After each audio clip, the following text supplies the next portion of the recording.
Bonsoir Thierry Fontaine, Bonsoir. merci d'être avec nous ce soir sur BFM Lyon. Vous êtes le président de l'UMI du Rhône, vous êtes également le propriétaire du Loft Club dans le 7e arrondissement et vous n'êtes pas épargné par le phénomène des piqûres sauvages dans votre établissement. Ce week-end encore, l'un de vos clients craint en avoir été victime. Vous avez eu combien de suspicions de piqûres ces dernières semaines ? On a eu dans les 2 mois qui viennent de passer 7 ou 8 suspicions de piqûres. On a peu de retours. Les 2-3 retours qu'on a eu au service de police, c'était en effet pas des piqûres après examen de la vidéosurveillance ou autre. C'est pas pour ça que les autres victimes n'en sont pas. C'est inquiétant. C'est inquiétant parce qu'on a du mal à dresser le portrait robot type de l'agresseur, parce que c'est dans toute la France. Il y a eu plus de 300 cas de piqûres.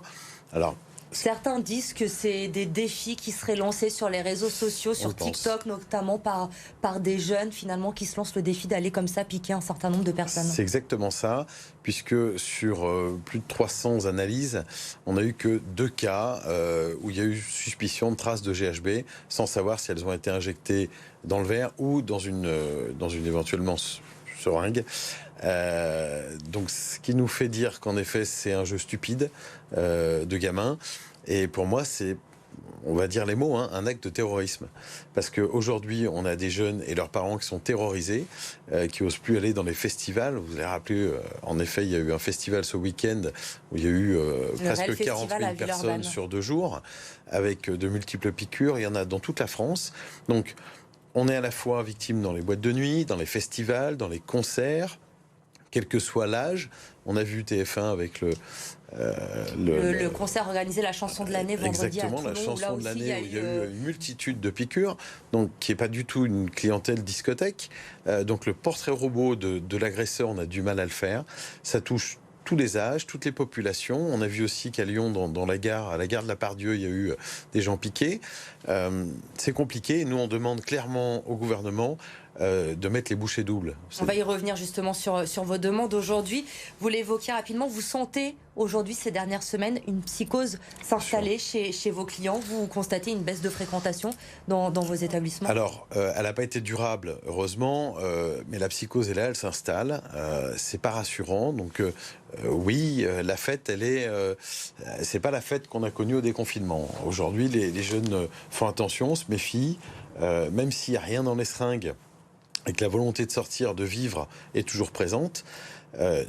Nous, clairement, il faut que ça bouge. On ne peut pas être tout seul. Il faut que le gouvernement réponde aussi à ce besoin de sécurité. Justement, en tant que professionnel de la nuit, comment vous vous êtes adapté à cela? Comment vous travaillez chaque soir dans votre établissement pour essayer de prévenir au maximum le risque? Alors, on a 2 côtés. On a eu le côté prévention, qu'on avait déjà travaillé pour le GHB, qui était plus facile, par le biais d'affichage, par le biais de sensibilisation. On a sensibilisé nos équipes. On a mis des capuchons à verre. On a fait une formation pour nos agents de sécurité, serveurs en salle, barman, sur, quand il y a une suspicion, accueillir les victimes, les prendre en charge, voir avec les pompiers. Tous volets, les services de police, tous volets, il était bien rodé. Aujourd'hui, face aux piqûres, on a des détecteurs de métaux qui sont plus ou moins efficaces. On détecte souvent d'autres métaux que des pièces de monnaie plutôt qu'une seringue. On a la fouille.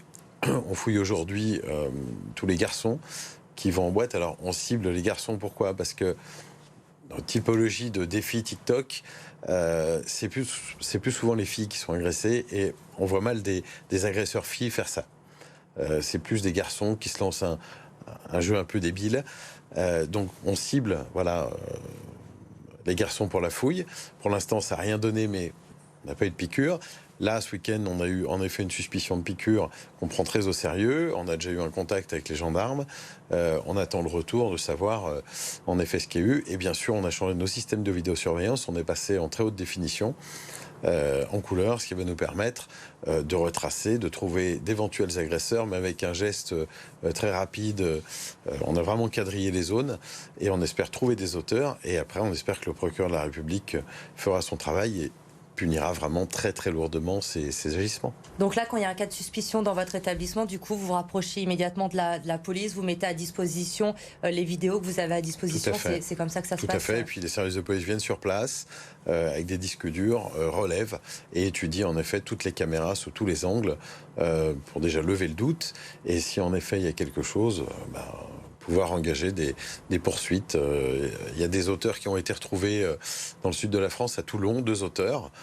J'espère qu'ils vont être très très lourdement condamnés s'il s'avère que ce soit bien eux les auteurs. Aujourd'hui, tous les établissements lyonnais sont touchés. Est-ce que vous avez eu un petit peu des retours de vos collègues? Je sais que c'est compliqué oui. de donner des chiffres. Oui, mais... tous les établissements ont eu un ou plusieurs cas chez eux, quelle que soit la semaine.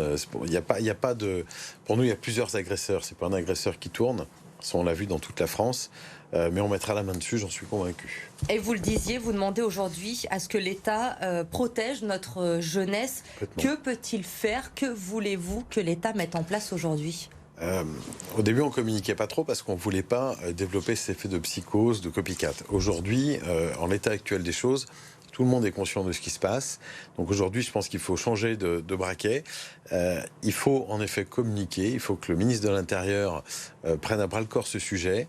Nous, on aimerait que le parquet national antiterroriste se charge de cette affaire et mettre les moyens qu'il faut pour trouver, parce qu'on terrorise des jeunes. Je pense qu'ils ont déjà assez souffert pendant les 2 ans de confinement. Le gouvernement nous a dit qu'il fallait écouter leurs paroles, qu'il fallait prendre soin d'eux, qu'ils avaient du mal à trouver des petits boulots, à se nourrir. Il n'y a pas que ça. Aujourd'hui, ils ont aussi besoin, quand ils sont dans leurs études, de décompresser, de faire la fête, d'aller dans un concert, d'aller au cinéma, d'aller partout, sans craindre, en effet, de se faire piquer. Donc, on demande, en effet, au ministère de l'Intérieur de mettre vraiment les bouchées triples, de mettre à disposition, mais pas que des commissariats, parce que c'est beaucoup de travail, mais une cellule spécialisée qui enquête, qui va au fond des choses, et que ces personnes soient, lourdement condamnées, interdits de fréquenter des établissements recevant du public, type bar, restaurant, discothèque, café, pendant 5 à 10 ans. Quand on se sert de ces lieux pour être des prédateurs, il faut être puni et sévèrement. On demande toute une volée de mesures qui, j'espère, va comme décourager des gamins en se disant là, ça devient lourd de conséquences. Il faut que les gamins qui font ces conneries prennent conscience de ce que ça touche et de ce que ça procure chez les victimes. Sur ce point, justement, de mettre en place un fichier national d'interdiction d'entrée dans les établissements recevant du public, c'est possible, ça peut être fait rapidement, ça peut être mis en place rapidement? Écoutez, je l'ai évoqué avec les députés de La République En Marche et du MoDem qui se présentent aux élections. On a eu une réunion la semaine dernière. Ils ont écouté, ils ont pris beaucoup de notes là-dessus.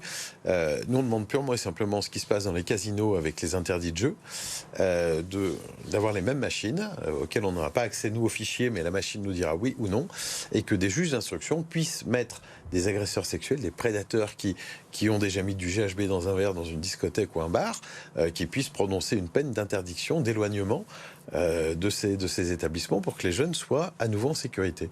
Et en effet, c'est que des lois à voter, des choses à changer, mais si on veut, on peut.